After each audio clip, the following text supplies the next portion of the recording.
Rekomendasi film dengan genre dark action paling keren. Genre dark action berbeda dari film aksi konvensional.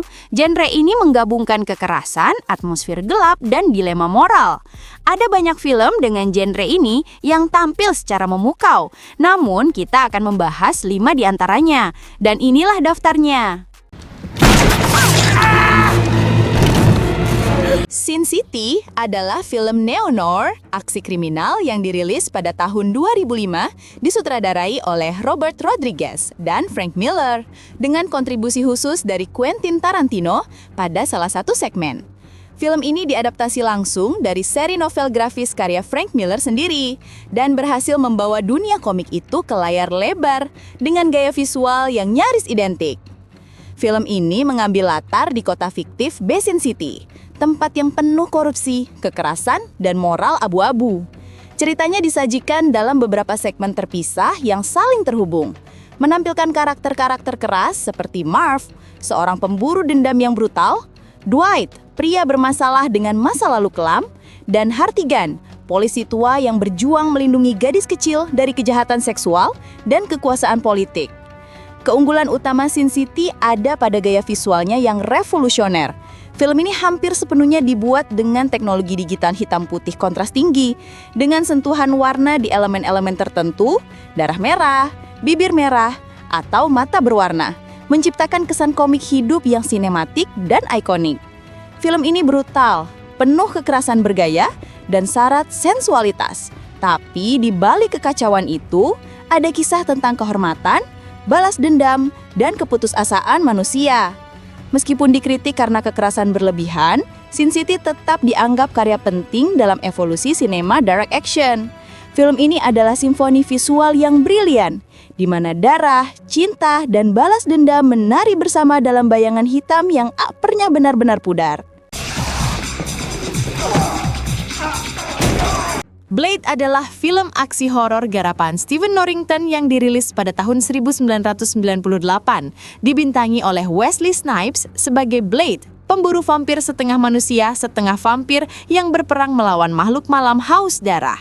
Film ini diadaptasi dari karakter komik Marvel dan menjadi salah satu film superhero gelap paling berpengaruh sebelum era Marvel Cinematic Universe dimulai.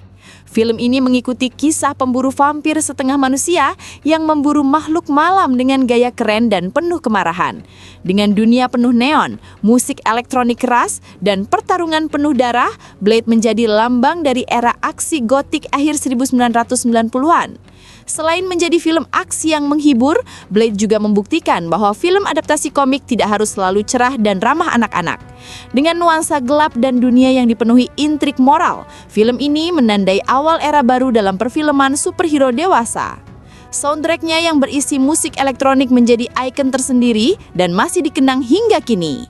Film ini menonjol dengan gaya aksi yang brutal dan stylish, koreografi pertarungan tangan kosong dan pedang yang ikonik, serta atmosfer gelap yang berpadu dengan musik techno era 90-an.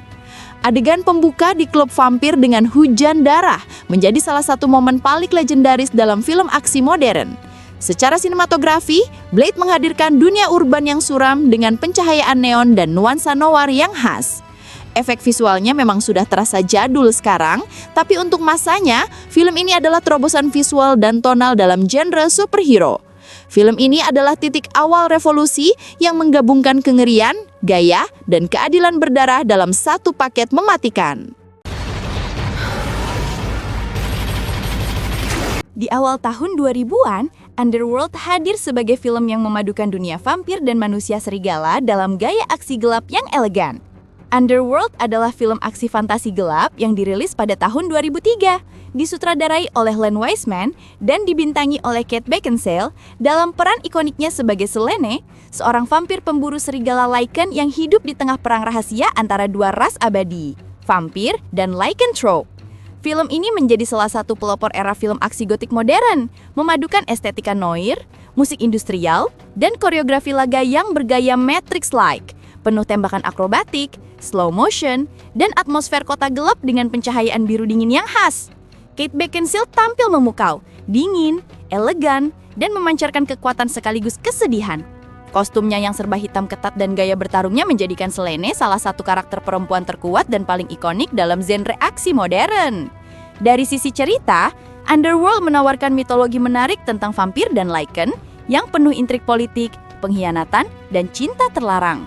Walau tidak terlalu dalam secara emosional, film ini sukses menciptakan dunia sinematik yang unik dan memikat, hingga melahirkan beberapa sequel dan prequel. Sinematografinya yang gelap, desain produksinya yang detail, dan musik bernuansa industrial gotik menjadikan Underworld bukan sekadar film aksi, tapi juga pengalaman visual dan atmosferik yang kuat. Film ini tidak hanya memikat lewat aksi dan efek visual, tetapi juga melalui mitologi kompleks yang dibangun dengan detail.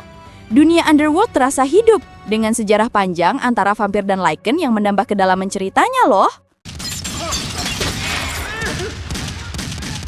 Film legendaris ini telah menjadi ikon dalam genre dark action berkat atmosfer gotiknya yang memikat dan kisah balas dendam yang tragis.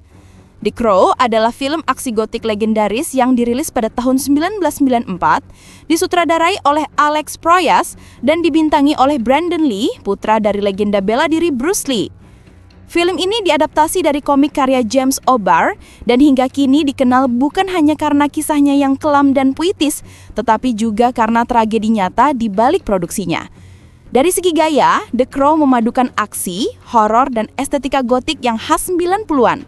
Kota yang selalu gelap dan hujan menjadi simbol kesedihan dan kehancuran batin sang tokoh.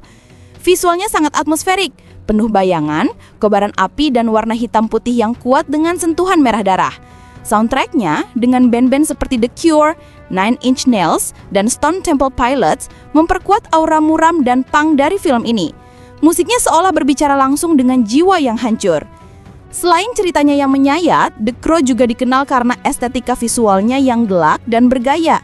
Pencahayaan redup, kostum hitam pekat, serta penggunaan musik alternatif rock menjadikan film ini cerminan sempurna dari budaya gotik 1990-an. Tidak heran bila film ini kemudian menjadi inspirasi bagi banyak karya dengan tema serupa. Dari sisi sinematografi hingga atmosfer emosionalnya, The Crow adalah perpaduan elegan antara cinta dan kekerasan, antara kematian dan penebusan. The Crow bukan hanya kisah balas dendam supernatural, ini adalah puisi kelam tentang cinta yang tak mati, kehilangan, dan penebusan. Sebuah film yang melampaui genrenya dan menjadi ikon budaya alternatif 90-an.